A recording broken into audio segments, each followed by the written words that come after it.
came out today to commemorate, but not to commemorate by having a romantic view of 50 years ago. It's important that we commemorate what happened 50 years ago because it was at that time that people from the North and the South, from the East and the West, black people, white people, Latinos, Asians, labor, non-labor, the church, the synagogues, the temples, the mosque, the people came together in order to advance jobs, freedom, and justice. We have to honor those who marched then. Some of you are here today. Some of you were not there then, but we've continued to struggle. So we thank you for coming. So we've got a series of speakers, and we're going to be acknowledging our co-sponsors. My name is Chuck Winder, Executive Director of the Boston Workers Alliance. And we're going to start off, however, in keeping with the spirit of the movement. It's more than just politics that will get us where we need to go. We need to honor the spirituality that connects us together, whether you believe or don't believe, and whatever you believe, we ask you to take this moment that bonds us together, the moment that brings us together in compassion and love that helps us to build that beloved community. In order to do that, we bring forward Samantha Akwe.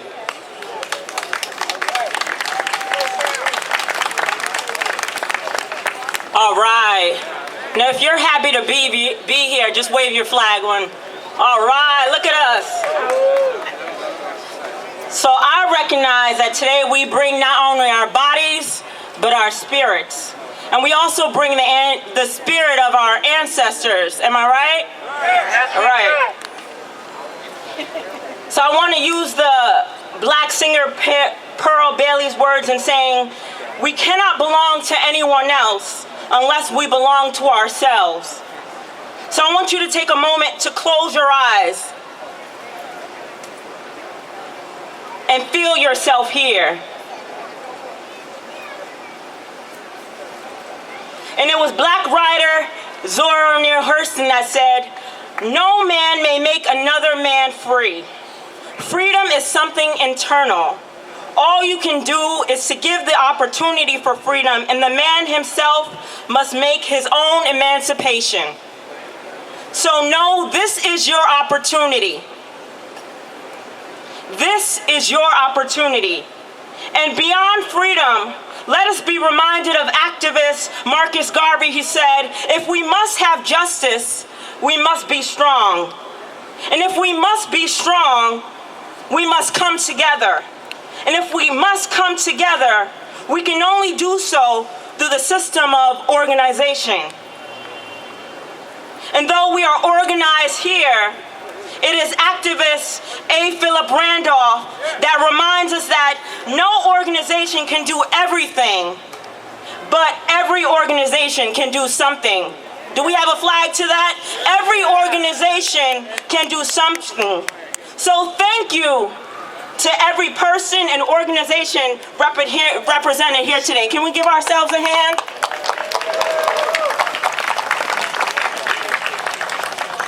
And lastly, poet Paula Allen reminds us that the root of oppression is a loss of memory. I'm going to repeat that. The root of oppression is a loss of memory.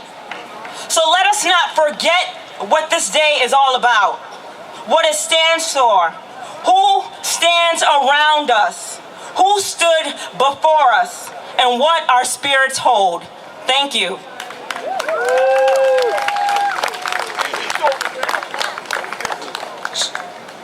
So the Boston Building Trades in the house?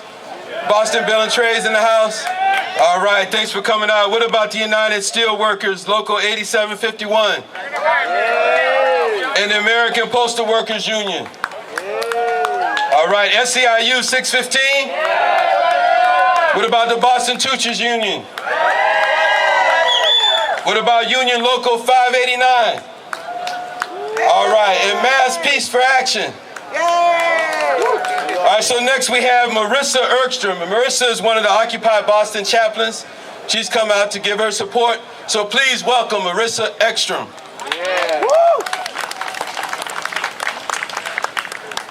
So it's been 50 years. It looks like we have some unfinished business. Now, I'm really, really thrilled to see all of you out here. It's been my pleasure for the last couple of years to serve as a chaplain to the Occupy movement, and it was right here in this historic park that we got our beginning. And for me as a person of faith, I have taken so much hope and so much courage and so much strength from seeing the presence of others willing to come out, interrupt their lives, and be here together. And so we see that again today. And it might have been 50 years, and we may still be struggling. But as a Christian, my deepest belief is that the inherent dignity of all of us comes from God. And Jesus said, love one another. And it is so easy to get bogged down by the struggle, by the fact that it's been 50 years and we are still desperately trying to find justice, freedom, and jobs for all people. But when I see all of you together, when I see gatherings like this, I see both an acknowledgement of that deep dignity that I believe comes from God and that no one can take away. And I also see a deep, deep love for one another. The kind of love that has to do with the truest, most real parts of us. So as we fight and as we struggle, take courage in the presence of one another. Practice love. God bless you, and solidarity.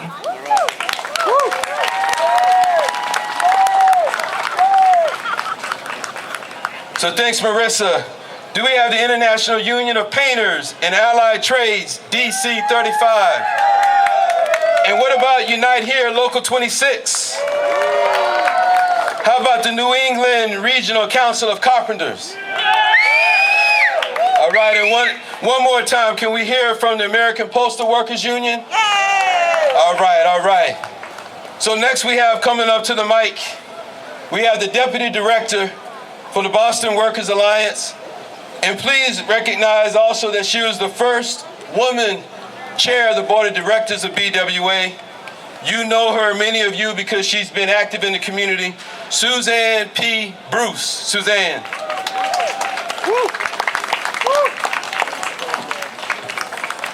Hello. Welcome, all you beautiful people. Again, my name is Suzanne. I'm happy to be here with all of you as we celebrate and recognize this bittersweet occasion. It's been 50 years since this march was began, and now it is unfinished, and we need to bring it to fruition and complete it. Are you with us? Yeah. Are we going to do so? Yeah. You know, it's been too long to have said that we're going backwards instead of frontwards. We need to look towards the future, not just for ourselves, but for our generations to come. I want to tell you something. As I listened to the news today, I heard a lot about the I Have a Dream speech. And as I listened to that, I said, well, what about the fact that the march itself, that was a speech, and Dr. King had many speeches. The I Have a Dream speech was just one, and I wondered, why do we keep always, as a country, highlighting I have a dream? Because when I dream, I'm usually asleep. Shut up. That is not to take away from the words that Dr. King shared with us. But it is something for us to think about when we look at our great country. When we look at the country and how we move forward, and how if we don't wake up, it's just going to be a dream.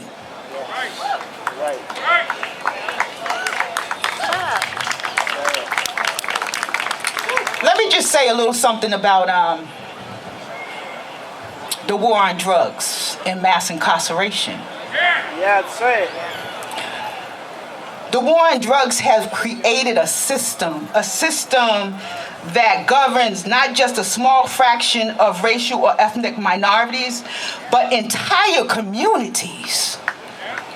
Let me tell you, Entire communities have been impacted by the war on drugs, which has given us a new way to exclude folks. It has changed the way poor people relate to mainstream. My black and brown brothers and sisters, at one time it was, men was the highest rate of incarceration, black and brown. Women are the far succeeding those numbers now. What happens to the children?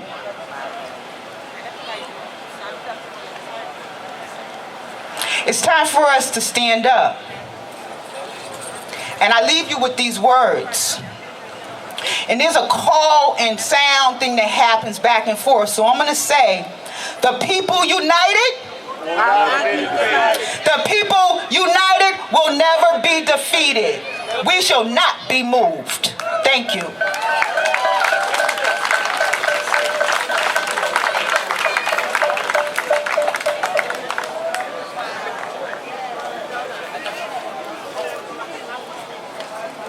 So we also have some community groups here. Do we have the Right to the City Alliance here? Right to the City Boston?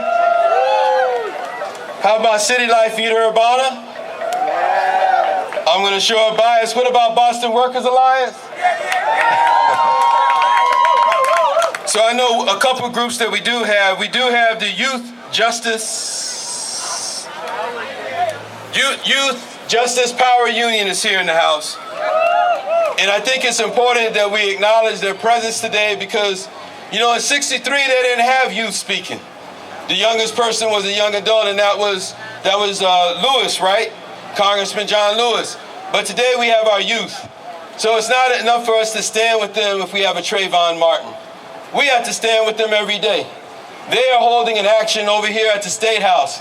We're asking after we finish here that we join them at the State House because they've got an action slam dunking Arnie Duncan. They're standing up for their education. So please join me as we bring forward Kenny and Takesha Watson from the Youth Justice Power Union. How's everybody doing? All right. So, as in the dedication, my name is Kenny Jean from the Youth Worker for Beantown Society and Youth Justice and Power Union. And in dedication of the 50th anniversary of Martin Luther King, as people of color, we want to... As people of color. And all walk of life, we want to take this time to let not the oppression take our privileges and opportunities of all walks of life from us. Because we work too fucking hard to do this. So we don't want that being taken away from us as we work from blood, sweat, and tears. And trusting our struggle so we can take a stand. As YJPU, we want the city funding to be raised from $8.5 million so we can give all youth jobs to all kids of the summer, all youth in the summer and for city round. And we want to take $2 billion that the states are spending on to spend on prisons to take that and invest it in all school education, all homes as for all shelters for all poor people, and jobs for all the people who do not have jobs, and all other nonprofit organizations like Beantown Society and the City School. And that's all I want you all here today to do, is y'all gonna have to listen to me real good. We want, what do, all right. What do we want justice? What do we want justice? And when do we want it now? So as I repeat, what do we want? Justice. When do we want it? Now. What do we want? Justice. When do we want it? Now. All right. Good job. Hello, guys. So an hour ago, I was supposed to do a speech, and I just wrote it in like 10 minutes, so yeah. Oh, okay, I'll speak louder. We came from a place of instability, segregation, and inequality, where the color of your skin defines your destiny. It determines where you live, what you learn, and how much you make. It's been 50 years of fighting, and for some reason, we all still stand here today. Martin Luther King fought for our freedom, housing, jobs, education, all the things we are still fighting for. Youth are more likely to turn to violence because of budget cuts. The government continues to give us less than what we deserve in order to reach our destination. Why is it that we fight every year doing all the right things with the wrong outcomes? Something's missing. We're asking that the government funds more youth jobs so less youth in the streets. We want 14,000 youth jobs in Boston, which is less than 1% of the government's budget. We're asking for equal education in every community, suburban or urban, so that the dropout rates can decrease instead of increase. I believe that in order to get where we want to be, we have to demand, not ask. Why ask for something we're originally entitled to? From this year on, we need to demand it. Show them that yes, we are youth, but no, this is not a game. Because we are yet to be taken seriously. In order to do so, we need to want it. Want it like you want new sneakers or a new trending media site. Fight like our life depends on it because it actually does. My name is Takesha Watson, and I am a social justice activist demanding for change.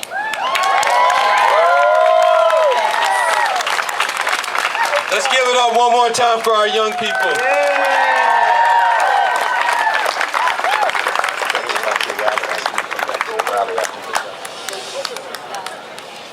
Okay, so after this is done, there's going to be a rally.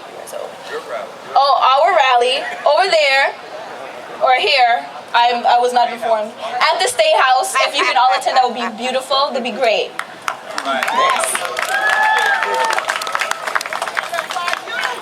Give it up one more time for our young people.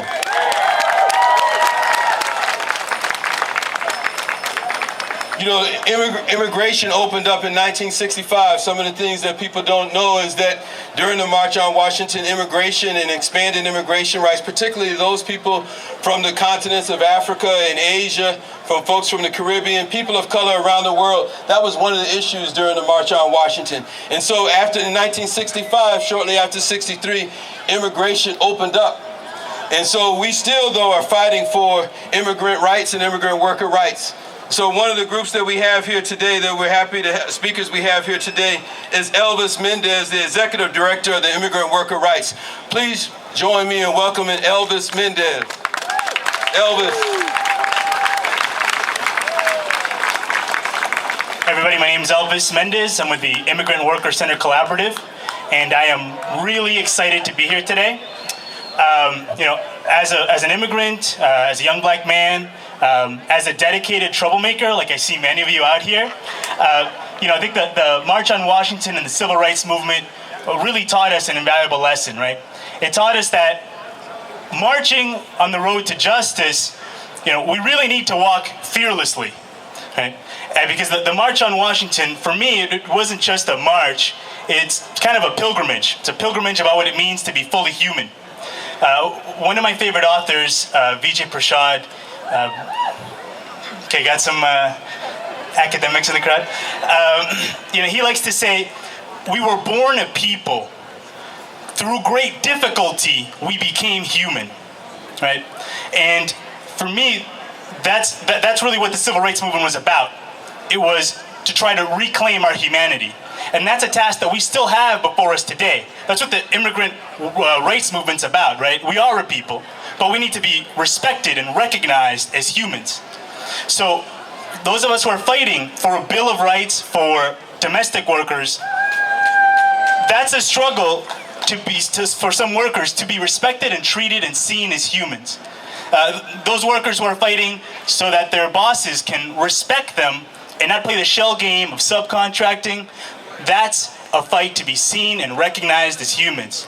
So whether you're a injured worker in Dorchester with Mascosh, or you're an unjustly fired employee in Chinatown with CPA, or you're a victim of wage theft, just joining the Chelsea Collaborative or joining the Framingham Metro West Worker Center, that's not just a fight for immigrant rights. That's a fight for what it means to be human. And so, I just want to say one last thing, and that's to remember something that the March on Washington, the marchers taught us, and that's that. I don't know if are there any Brazilians here? Any Brazilians, brothers and sisters? Great. Archbishop of Olinda, Dom Helder Camara, he used to say that, we're not going to walk on roses, right? We're not always going to be cheered. We're not always going to be applauded.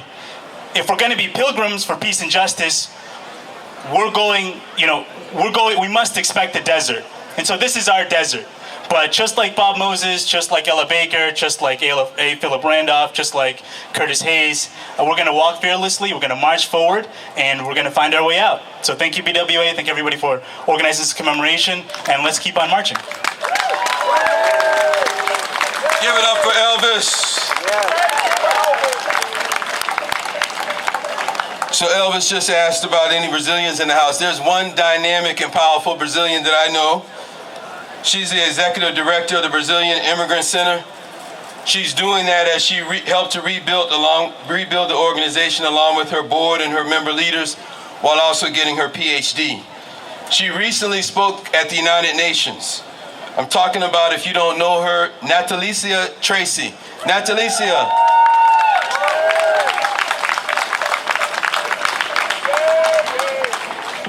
Good afternoon, everyone. Good afternoon. What do we want? When do we want it? I have to do that. We need some excitement. Today marks 50th anniversary of Dr. King March on Washington. It reminds us that social change doesn't just happen, but it takes people who are tired of suffering to rise up, become what they can, and form groups like this and fight together for change. As the civil rights movements broke down many barriers to equality and justice for people of color, it also opened the door to a new era, one where every human being can and should demand the right to be, the right to live, the right to work, and the right to depend, respect, and dignity.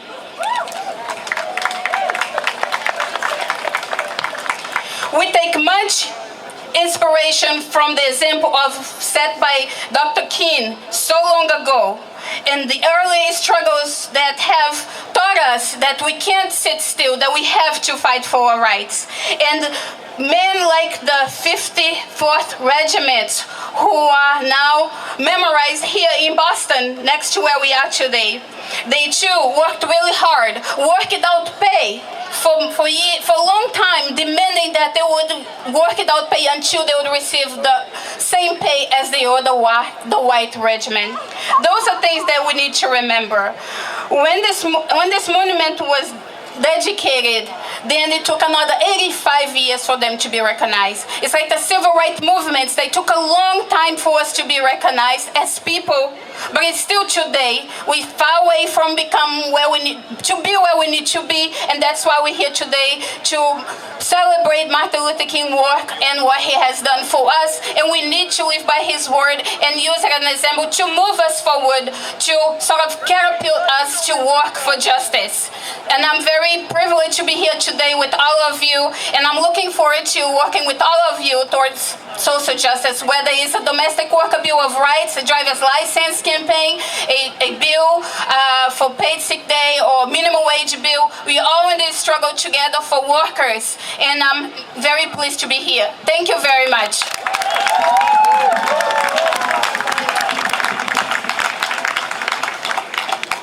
So we've got a few more speakers, and they're going to stick to their 2 minutes because we do have a closing speaker. And everybody may know, you may not know, but our closing speaker is one of the founders of BWA, and he is here, and that's Chuck Turner.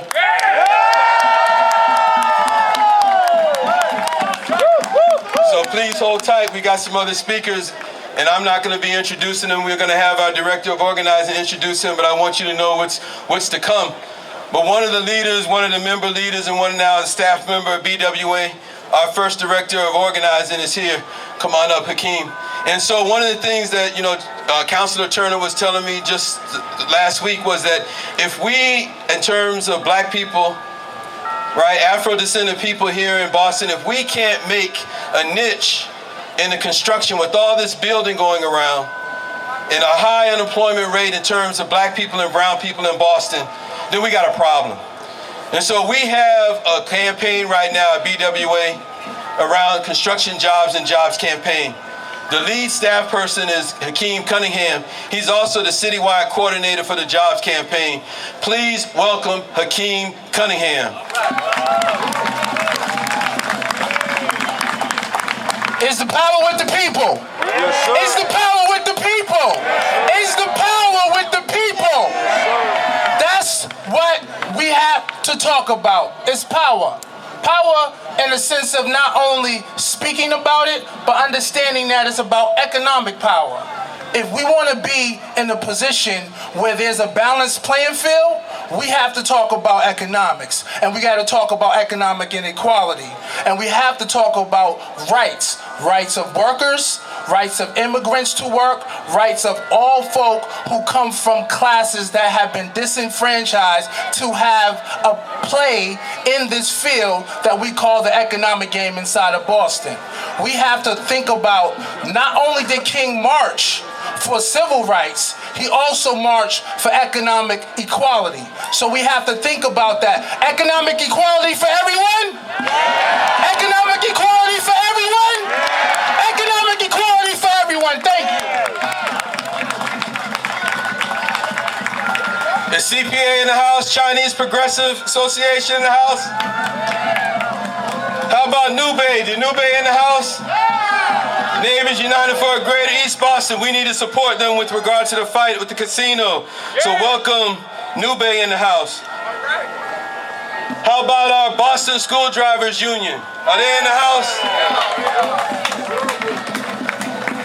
We could not, BWA is not our rally, it's the people's rally. We're on the common for a reason. But we could not have this gathering today without the connection between labor and the community. And so we issued a call, the clarion call, as Dr. King would say, for us to come out with our bodies and our voices, to raise up the call that we could come and to cash the check. That King talked about, the check that which we demand the riches of freedom and security of justice. King said that we have to come to this hallowed spot. And I would say that in Boston, the Common is a hallowed spot.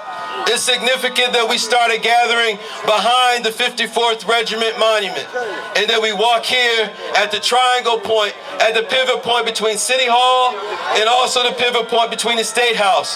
But also we have to raise up as a people in order to make everybody know that there is the fierce urgency of now. But that call could not have been answered without the support and the guidance of Community Labor United and without the vision of people like Soledad Boyd. So we bring up, representing Community Labor United, Soledad Boyd.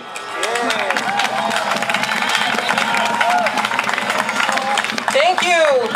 On behalf of Community Labor United and the Greater Boston Labor Council, I want to say thank you all so much for having us here, and thank you for being here. And I do want to recognize our board chair, Rich Rogers, which I'm not sure where he is, but he's somewhere out here.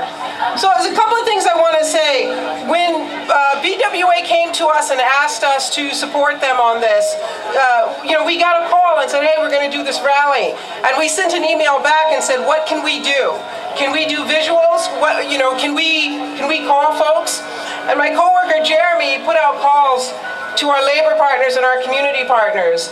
And the carpenters, the painters, the steel workers, Local 589, which is ATU, all the folks who were here who sponsored this event immediately said, yes, we want to be there and we want to support it. And as I was preparing the visuals for this event, and I looked back for old images from the march in '63, I was surprised to find how much labor was involved in the march. And you'll see some of the pictures here. And the other important thing I want to talk about is the pennants that you all are holding that say I am. When we said to Chuck, what's the message that you want to send out? And he said, I want to make sure that this rally is inclusive. I want to make sure that everyone feels welcome here, and I particularly want to make sure that the LGBT community is welcome here. And so in deciding what to write on the pennants, we chose I am, because it's a declarative statement. And we didn't want to identify who people are as I am a man, I am a woman, I am trans. We wanted to declare that we are, I am, that all of us here, all of you gathered here today, you are important, so we all can say I am. And exactly. And hold on a second. So folks can see this picture here. And this is of some of the leaders who were part of organizing the March on Washington. And there's a very significant person who's missing from this photograph. And who can tell me who that person is? Exactly, Bayard Rustin. A black man, a gay man, a proud man, a civil rights leader. Exactly, right? Who organized the March on Washington, who was a key part of making that march happen. But because of discrimination, because of homophobia, because of J. Edgar Hoover, because of the United States government, he was pushed out of the march. And today, here we are 50 years later. And as a gay woman, I can proudly say that I can marry, although I choose not to. I can say that I can actually stand here and declare myself and say I am a lesbian, I am a black woman, because all of those things are significant. And so it heartens my soul to be able to be a part of this, to know that we've come to the point, there was the question, would Martin Luther King have looked at gay rights as a civil right? And I believe strongly and firmly that he would. And I hope that everyone else here feels the same way. And thank you very much.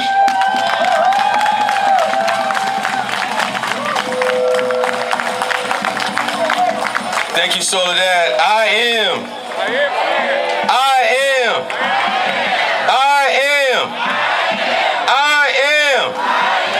All right, Soledad. So now we're going to bring up, one of the things we want to bring up, you heard our young people talk about mass incarceration. You also heard Suzanne Bruce talk about mass incarceration. But one of our board members and a member leader, also the chair of Boston Workers Alliance's Criminal Justice Committee, is Suni Ali.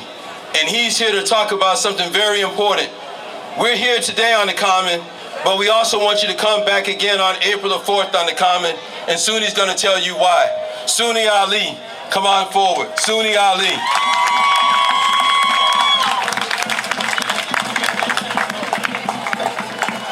Peace, everyone. I'm glad to see everybody here. God bless you. I'm here because criminal justice has a whole lot to do with unemployment, underemployment, undereducation, poverty in itself. We always talk about stop the violence. Well, poverty in itself is a violence. It's a violence against your mind. It's a violence against your character. It's a violence against your neighborhood and your children. That's the violence that we need to stop before we get to any other stopping the violence. We need jobs. We don't need more prison cells. They got $2 billion, the state of Massachusetts, to build 10,000 more prison cells over the next 10 years. And we're saying if you take that $2 billion, put it in the most 50 depressed communities in the state of Massachusetts, you can create over 10,000 jobs. For the next 10 years, $2 billion is a lot of money. You only got that $2 billion. You want to build more prisons because you want to put people that don't have jobs. People that are underemployed. People that are undereducated. You want to put them in themselves. That's a shame and disgrace. That's a violence and a crime in itself. We want jobs. We don't need no more jails. We got enough of them. We got more than enough of them. And overcrowding with these new laws they're making is what makes more jails needed. Because you make more laws. And we got to really understand what's really going on, because regardless if you like it or not, there's a new black Jim Crow laws going on around here. And people of color suffered more than anybody else when it come time to go to jail. We don't need it no more. We need to stand up and say we don't need no more studies. We already know what the problem is. 30 years ago, we talked about how it was terrible, about how they was dealing with the so-called minorities in prison and stuff. Here it is, 40 years later, and we're still talking the same game. Jails. No, we don't need them. Jobs, not jails, and that's what we're here for. That's what BWA stands for. Peace. Now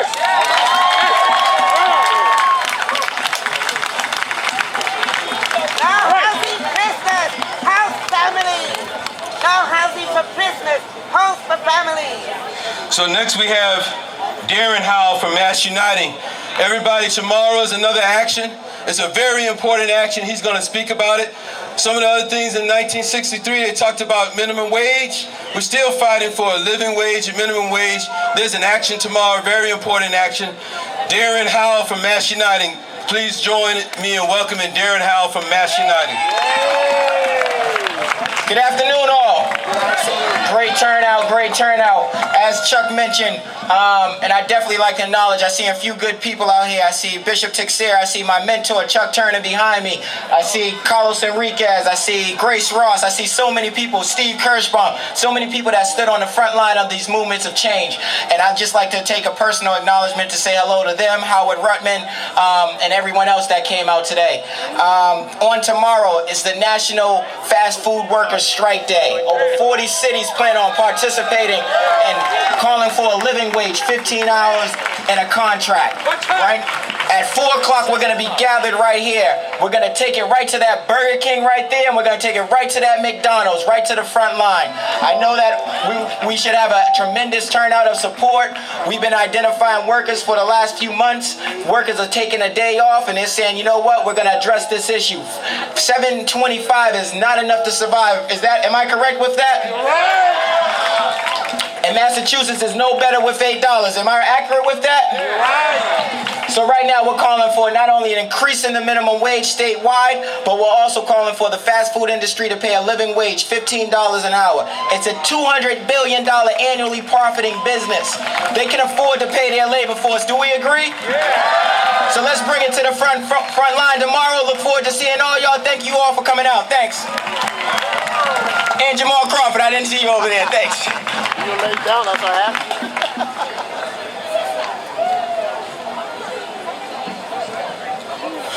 So next we have from the local 615, Damian Aquindo. He's one of the security workers there, also fighting for fair wages and a number of other labor rights issues. So please join me in welcoming Damian Aquindo from local 615. How's everybody doing today? So as you all know, I'm a member of SEIU, Local 32BJ, District 615. I'm a security officer at 50th Street State, right here downtown. I'm 24 years old. I was born and raised in Dorchester, and I'm Black and Puerto Rican. Recently, I was a part of security's campaign to win a new contract. Through our campaign, we won raises and more protections for our jobs. It was the first time I have ever been a part of a campaign, and it has motivated me to stay involved with my union and with the effort to improve jobs for people of all colors and races. For me, the March on Washington was an important part of our history. I know we've come a long way since then, but in my own experience, in my own city, town in Dorchester, I know things are still not what they need to be. The needs of minorities are not being taken into account. We aren't valued. We aren't given the chance to excel, and we aren't given the opportunities to grow and help our communities the way we should. I know that improving our jobs is one path to lifting ourselves up, but we need to make sure that everyone has access to these opportunities. Many of my co-workers are immigrants. Like me, they work hard to contribute to our communities. Unfortunately, many of them are taken advantage of and exploited. When this happens, it holds us all back as a race of humans. In the next 20 minutes, half hour. Right now, there are millions of folks who are undocumented and who are fighting for a pathway to citizenship and to fix our broken system. All our fights are connected. It's improving jobs, improving the conditions in our neighborhoods, fixing our broken immigration system, and making sure that everyone is equally protected by our laws and has access to opportunities regardless of their race, gender, or immigration status. I'd just like to say thank you for letting me speak, everyone.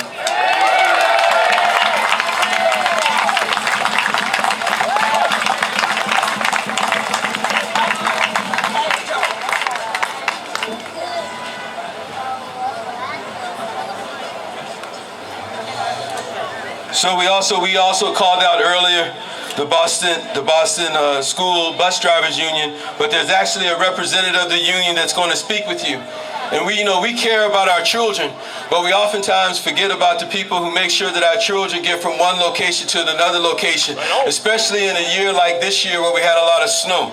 But we should also care about their working conditions, their wages, and their rights as workers. And so join me in bringing forward Mr. Andres Francois from the Boston School Bus Drivers Union. Mr. Francois.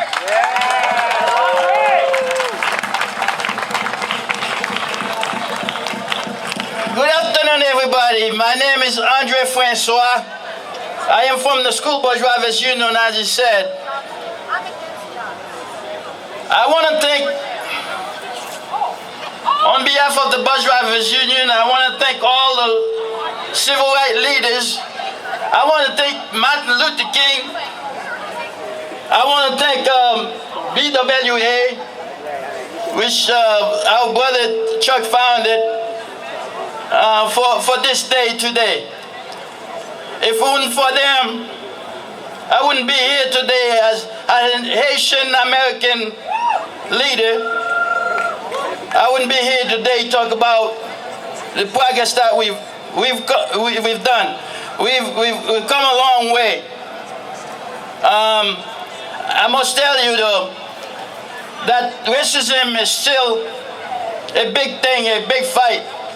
The devil is still in the details. Right. Because you're still fighting it at work. You're still fighting it on the street. You're still having problems. It is my opinion that racism was before in the past a color versus another color, white and black. But now I don't think it's white and black. It's a system. It's like a machine. Yes. It's got all colors in it, that racism. But I got news for it. The fight, the group, the system for the fight, it's got all colors in it also. Look at how beautiful we are out here. Aren't we all beautiful? Yeah. You all are nice people. We all the same, all color, meeting here to fight racism, to ask for our rights and everything, and to continue to fight for our rights. So with this, I'm gonna tell all the civil rights leaders to still continue to fight the bigots, because we have them in our jobs too. Earlier today, I was fighting racism at my job with the bigot at the job. So and you got them all over the street. You got them telling you that you don't belong here, you don't belong there, and stuff like that, and you can't run for this, you can't run for that.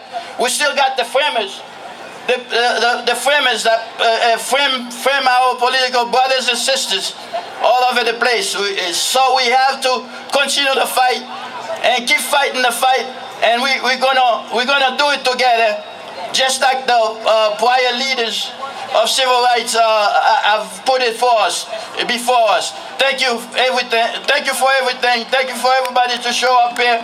Let's continue the fight. We love you all. Thank you. Bye-bye. Thank you, Mr. Francois. A few more shout-outs. Dorchester People for Peace, are you in the house? What about the coalition to fund our communities and cut military spending at 25%? How about Matahara, Eye of the Day? And then we also don't want to forget Mash Karsh. I saw Marcy back here. Is Mash Karsh in the house? And then again, the Brazilian immigrant workers. We also want to acknowledge our Massachusetts AFL-CIO and the Greater Boston Labor Council. So give it up for labor. Give it up for the unions. Give it up for the community groups. Give it up for our neighborhoods. Give it up for the peace groups. So we've got one more speaker. Before we go to our closing speaker, we have one more speaker. I want to thank, before introducing her, I want to acknowledge that I was listening to the march earlier today, and they had a speaker from SCIU speaking. And SEIU spoke about the 3 rights, and one of those rights was our right to have the freedom to participate in government.